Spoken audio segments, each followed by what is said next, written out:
ನಮಸ್ಕಾರ. ನೀವು ನೋಡ್ತಾ ಇದ್ದೀರಾ ನ್ಯೂಸ್ 18 ಡಿಜಿಟಲ್ ಕಾಂಟೆಂಟ್. ನಾನು ನವಿತಾ ಜೈನ್. ಎನ್ಡಿಎ ಮೈತ್ರಿಕೂಟದ ಉಪರಾಷ್ಟ್ರಪತಿ ಅಭ್ಯರ್ಥಿ ಯಾರು ಅನ್ನುವ ಕುತೂಹಲಕ್ಕೆ ತೆರೆ ಬಿದ್ದಿದೆ. ಪ್ರಧಾನಿ ಮೋದಿ, ಕೇಂದ್ರ ಗೃಹ ಸಚಿವ ಹಾಗೆಯೇ ರಕ್ಷಣಾ ಸಚಿವ ರಾಜನಾಥ್ ಸಿಂಗ್ ತೆರೆ ಎಳೆದಿದ್ದಾರೆ. ಉಪರಾಷ್ಟ್ರಪತಿ ಹುದ್ದೆಗೆ ಎನ್ಡಿಎ ಮೈತ್ರಿಕೂಟದ ಅಭ್ಯರ್ಥಿ ಯಾರು ಅನ್ನುವ ವಿಚಾರದಲ್ಲಿ ಹಲವು ಹೆಸರುಗಳು ಸಂಭಾವ್ಯರ ಪಟ್ಟಿಯಲ್ಲಿ ಕೇಳಿ ಬರ್ತಾ ಇತ್ತು. ಇದೇ ಮೊದಲ ಬಾರಿ ಏನೂ ಅಲ್ಲ. ಮಾಧ್ಯಮದಲ್ಲಿ ಚರ್ಚೆ ಆಗ್ತಾ ಇರುವಂತದ್ದು, ಪಕ್ಷದ ಆಂತರಿಕ ವಲಯದಲ್ಲಿ ಕೇಳಿ ಬರ್ತಾ ಇರುವಂತಹ ಹೆಸರುಗಳು. ಆದರೆ ಆ ನಂತರ ಅಭ್ಯರ್ಥಿಗಳ ಆಯ್ಕೆಯ ಸಂದರ್ಭದಲ್ಲಿ ಕೇಳಿ ಬರುವಂತಹ ಅಥವಾ ಆಯ್ಕೆಯಾಗುವ ಹೆಸರೇ ಬೇರೆಯಾಗುತ್ತೆ. ಅದೇ ರೀತಿಯಾಗಿ ಈ ಸಲವೂ ಕೂಡ ಆಗಿದೆ. ಹಾಗಾದ್ರೆ ಯಾರು ಅನ್ನುವಂತಹ ಕುತೂಹಲಕ್ಕೆ ನಿನ್ನೆ ತೆರೆ ಎಳೆದಿದ್ದಾರೆ. ಮಹಾರಾಷ್ಟ್ರದ ರಾಜ್ಯಪಾಲರ ಹೆಸರು ಎಲ್ಲೂ ಕೂಡ ಮುನ್ನೆಲೆಯಲ್ಲಿರಲಿಲ್ಲ. ಅವರೇ ಎನ್ಡಿಎ ಮೈತ್ರಿಕೂಟದ ಅವಿರೋಧ ಅಭ್ಯರ್ಥಿಯಾಗಿ ಆಯ್ಕೆಯಾಗಿದ್ದಾರೆ. ರಾಜನಾಥ್ ಸಿಂಗ್, ನಿರ್ಮಲಾ ಸೀತಾರಾಮನ್, ಬಿಹಾರದ ಮುಖ್ಯಮಂತ್ರಿ ನಿತೀಶ್ ಕುಮಾರ್, ಕರ್ನಾಟಕದ ರಾಜ್ಯಪಾಲರಾದ ತಾವರ್ಚಂದ್ ಗೆಹ್ಲೋಟ್, ಹೀಗೆ ಇವರೆಲ್ಲರ ಹೆಸರುಗಳು ಕೇಳಿ ಬರ್ತಾ ಇತ್ತು. ಆದರೆ ಅವೆಲ್ಲವನ್ನ ಮೀರಿ ತಮಿಳುನಾಡಿನ ತಿರುಪ್ಪೂರ್ ಮೂಲದ ಚಂದ್ರಪುರಂ ಪೊನ್ನುಸ್ವಾಮಿ ರಾಧಾಕೃಷ್ಣನ್ ಅವರನ್ನ ವೈಸ್ ಪ್ರೆಸಿಡೆಂಟ್ ಹುದ್ದೆಗೆ ಬಿಜೆಪಿ ಮೈತ್ರಿಕೂಟದ ಅಭ್ಯರ್ಥಿಯಾಗಿ ಆಯ್ಕೆ ಮಾಡಲಾಗಿದೆ. ಬಿಜೆಪಿಯ ದೆಹಲಿ ನಾಯಕರು ಅಚ್ಚರಿಯಾಗಿ ಅಭ್ಯರ್ಥಿಯನ್ನು ಫೈನಲ್ ಮಾಡೋದು ಇದೇ ಮೊದಲೇನಲ್ಲ.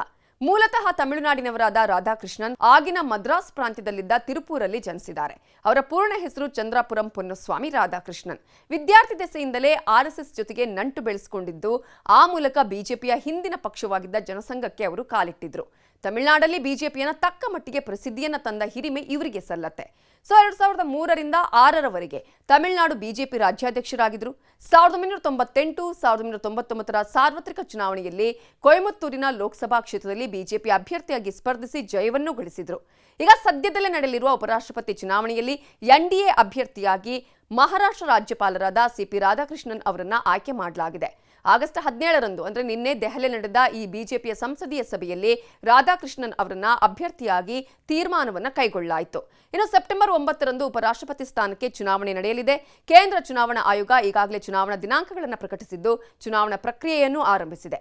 ಈ ಹಿಂದೆ ಉಪರಾಷ್ಟ್ರಪತಿಯಾಗಿದ್ದ ಜಗದೀಪ್ ಧನ್ಖರ್ ಅವರು ಇದೇ ಜುಲೈ 21ರಂದು ತಮ್ಮ ಸ್ಥಾನಕ್ಕೆ ರಾಜೀನಾಮೆಯನ್ನ ಸಲ್ಲಿಸಿದ್ರು. ಈ ಹಿನ್ನೆಲೆಯಲ್ಲಿ ದೇಶದ 2ನೇ ಅತಿ ದೊಡ್ಡ ಸಾಂವಿಧಾನಿಕ ಸ್ಥಾನಕ್ಕೆ ಚುನಾವಣೆ ನಡೆಯಲಿದೆ. ಇನ್ನು ಆಗ್ಲೇ ಹೇಳಿದಾಗೆ ಬಿಜೆಪಿ ವರಿಷ್ಠರ ಅಚ್ಚರಿಯ ಆಯ್ಕೆಯ ವಿಚಾರದಲ್ಲಿ ಕರ್ನಾಟಕಕ್ಕೂ ಕೂಡ ಇದೇನು ಹೊಸದಲ್ಲ. ಯಾಕಂದ್ರೆ ಪದ್ಧತಿಯ ಪ್ರಕಾರ ಅನೇಕ ಶಿಫಾರಸು ಪಟ್ಟಿಯನ್ನ ರಾಜ್ಯದಿಂದ ಕಳುಹಿಸಲಾಗ್ತಾ ಇದೆಯಾದರೂ ದೆಹಲಿಯಲ್ಲಿ ಕೂರುವ ವರಿಷ್ಠರ ಆಯ್ಕೆ ಇನ್ನೊಂದೇ ಆಗಿರುತ್ತೆ. ಹೀಗೆ ನಾನಾ ಉದಾಹರಣೆಗಳನ್ನು ಕೂಡ ನಾವು ನಿಮ್ಮ ಮುಂದೆ ಇಡಬಹುದು. ಈ ಹಿನ್ನೆಲೆಯಲ್ಲಿ ಕಾಂಗ್ರೆಸ್ ಹಿಂದೆ ಕೂಡ ಅನೇಕ ಬಾರಿ ರಾಜ್ಯ ಬಿಜೆಪಿಯನ್ನ ವ್ಯಂಗ್ಯ ಮಾಡಿದ್ದು ಕೂಡ ಇದೆ.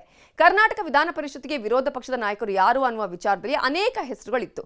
ಎನ್ ರವಿಕುಮಾರ್ ಆಗಿರ್ಬೋದು, ಸಿಟಿ ರವಿಯವರ ಹೆಸರು ಕೂಡ ಘೋಷಣೆಯಾಗುತ್ತೆ ಅಂತ ಬಿಜೆಪಿಯ ಆಂತರಿಕ ವಲಯದಲ್ಲೇ ಕೇಳಿ ಬಂದಿತ್ತು. ಆದರೆ ಇಬ್ಬರ ಹೆಸರನ್ನ ರಾಜ್ಯ ಬಿಜೆಪಿ ಘಟಕ ಶಿಫಾರಸು ಮಾಡಿದ್ರೂ ಕೂಡ ಹೈಕಮಾಂಡ್ ಆಯ್ಕೆ ಮಾಡಿದ್ದು ಛಲವಾದಿ ನಾರಾಯಣಸ್ವಾಮಿಯವರ ಹೆಸರನ್ನ. ಇನ್ನು ತಮಿಳುನಾಡಿನ ಬಿಜೆಪಿ ರಾಜ್ಯಾಧ್ಯಕ್ಷರ ಆಯ್ಕೆಯ ವಿಚಾರದಲ್ಲೂ ಕೂಡ ಗಮನಿಸೋದಾದ್ರೆ ಎಡಪ್ಪಾಡಿ ಪಳನಿಸ್ವಾಮಿ ಕಂಡೀಷನ್ಗೆ ಮಾಡಿದ್ದು, ಬಿಜೆಪಿಯ ಜನಪ್ರಿಯತೆಯನ್ನು ಹೆಚ್ಚಿಸಿದ ಅಣ್ಣಾಮಲೈ ಅವರನ್ನ ಪದತ್ಯಾಗ ಮಾಡೋದಕ್ಕೆ ಸೂಚಿಸಿದ ಮೇಲೆ ಯಾರಾಗ್ತಾರೆ ಅನ್ನುವಂತಹ ಹೆಸರುಗಳು ಕೇಳಿ ಬಂದಂತಹ ಸಂದರ್ಭದಲ್ಲಿ ವಾನತಿ ಶ್ರೀನಿವಾಸನ್, ತಮಿಳಸಾಯಿ ಸೌಂದರರಾಜನ್, ಮುರುಗನ್ ಹೆಸರು ಮುಂಚೂಣಿಯಲ್ಲಿತ್ತು. ಆದರೆ ಅಮಿತ್ ಶಾ ಘೋಷಿಸಿದ್ದು ನೈನಾರ್ ನಾಗೇಂದ್ರ ಅವರ ಹೆಸರನ್ನ. ಅದೇ ರೀತಿಯಾಗಿ ರಾಜೀವ್ ಚಂದ್ರಶೇಖರ್ ಅವರಿಂದ ತೆರವಾದ ಸ್ಥಾನಕ್ಕೆ ಯಾರನ್ನ ಅಭ್ಯರ್ಥಿನಾಗಿ ಆಯ್ಕೆ ಮಾಡಬಹುದು, ರಾಜ್ಯಸಭಾ ಸದಸ್ಯತ್ವ ಜಾಗಕ್ಕೆ ಯಾರನ್ನ ಆಯ್ಕೆ ಮಾಡಬಹುದು ಅಂತ ದೊಡ್ಡ ಚರ್ಚೆ ಕರ್ನಾಟಕದಲ್ಲೂ ಕೂಡ ನಡೆದಿತ್ತು. ರಾಜೀವ್ ಚಂದ್ರಶೇಖರ್ ಅವರು ರಾಜ್ಯದಿಂದ ರಾಜ್ಯಸಭೆಗೆ ಆಯ್ಕೆಯಾಗಿದ್ದಂತಹ ಹಿನ್ನೆಲೆಯಲ್ಲಿ ರಾಜ್ಯ ಬಿಜೆಪಿ ಘಟಕ ರಾಜ್ಯದಿಂದ ಹೆಸರುಗಳನ್ನು ಶಿಫಾರಸು ಮಾಡಿತ್ತು.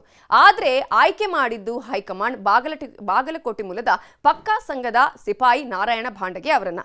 ಈ ರೀತಿಯಾಗಿ ಈಗಾಗಲೇ ನಾವು ಗಮನಿಸಿದ ಹಾಗೆ ಹೈಕಮಾಂಡ್ ಒಬ್ಬೊಬ್ಬರ ಹೆಸರುಗಳನ್ನ ಆಯ್ಕೆ ಮಾಡುವಂತಹ ಸಂದರ್ಭದಲ್ಲೂ ಕೂಡ ತನ್ನದೇ ಆದಂತಹ ಲೆಕ್ಕಾಚಾರಗಳನ್ನ ಇಟ್ಕೊಂಡು ಬೇರೆ ಬೇರೆ ಹೆಸರುಗಳನ್ನ ಆಯ್ಕೆ ಮಾಡಿರೋದು ನಾವೆಲ್ಲರೂ ಕೂಡ ನೋಡಿರುವಂತಹ ವಿಚಾರ. ಈ ಸಲ ಕೂಡ ಅಂಥದ್ದೇ ಆಗಿದೆ. ಉಪರಾಷ್ಟ್ರಪತಿ ಅಭ್ಯರ್ಥಿಯ ಆಯ್ಕೆ ಹೆಸರಲ್ಲಿ ಅಚ್ಚರಿಯ ಹೆಸರನ್ನ ಆಯ್ಕೆ ಮಾಡಲಾಗಿದೆ.